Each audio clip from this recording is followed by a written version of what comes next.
चलिए स्टार्ट हो गया दूसरा स्टार्ट। वेदों में गाय की पूजा को पूजनीय बताया गया है, क्योंकि इसमें हमारे कृष्ण भगवान जो शुरू से अपना बाल्यकाल गायों के पूजा में लगा दिया उन्होंने।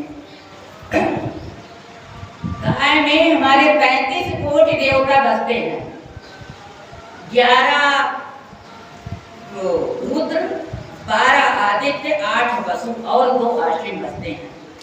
इसलिए केवल एक गाय की पूजा करके हम 33 कोटि में प्रकार होता है, ये नहीं कि 33 करोड़, 33 कोटि प्रकार के देवताओं का पूजन हम गाय के पूजा करके कर देते हैं।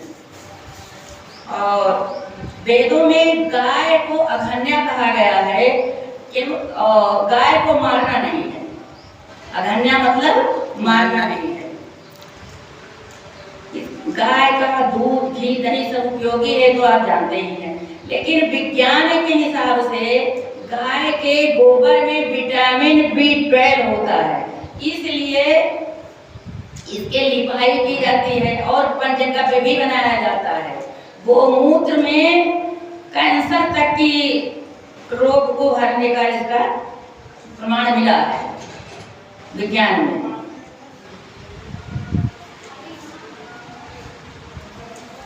गौओं के दूध पी करके निर्बल, लिखा है वेदों में कि गाय का दूध पीकर निर्बल मनुष्य भी बलवान हो जाता है।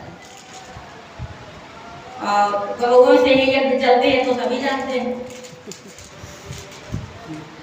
में लिखा है शास्त्रों में, श्रृंगम मूलम गवा नित्यम ब्रह्म विष्णु समाश्रितौ सिंहाग्रे शरवतीर्थानि स्थावराणि चराणि च।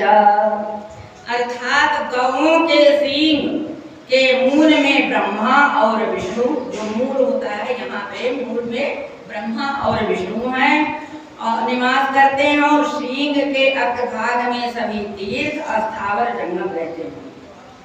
शिरो मध्ये महादेव सर्वभूतमयः स्थितः गवांगेषु तिष्ठन्ति भुवनानि चतुर्दश।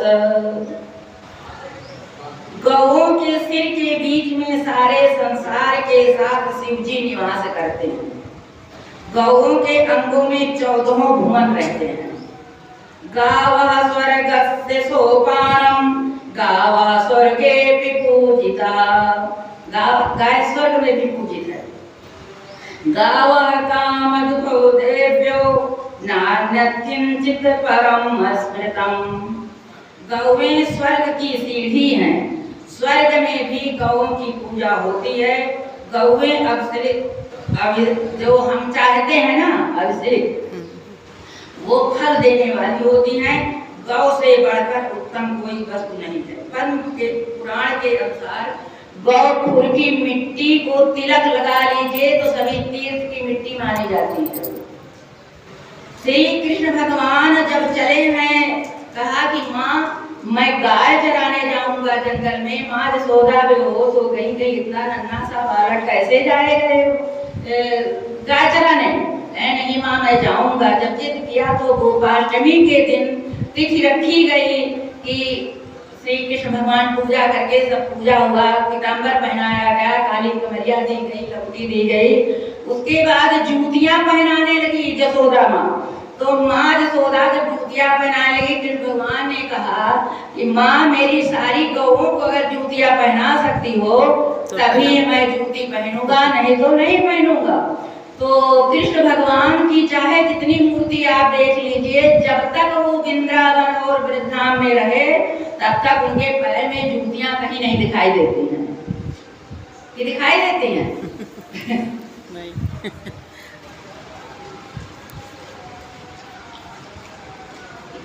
इसी क्रम में हमें गाना बनाना, इसको अलग से काट के दूसरा बनाएंगे।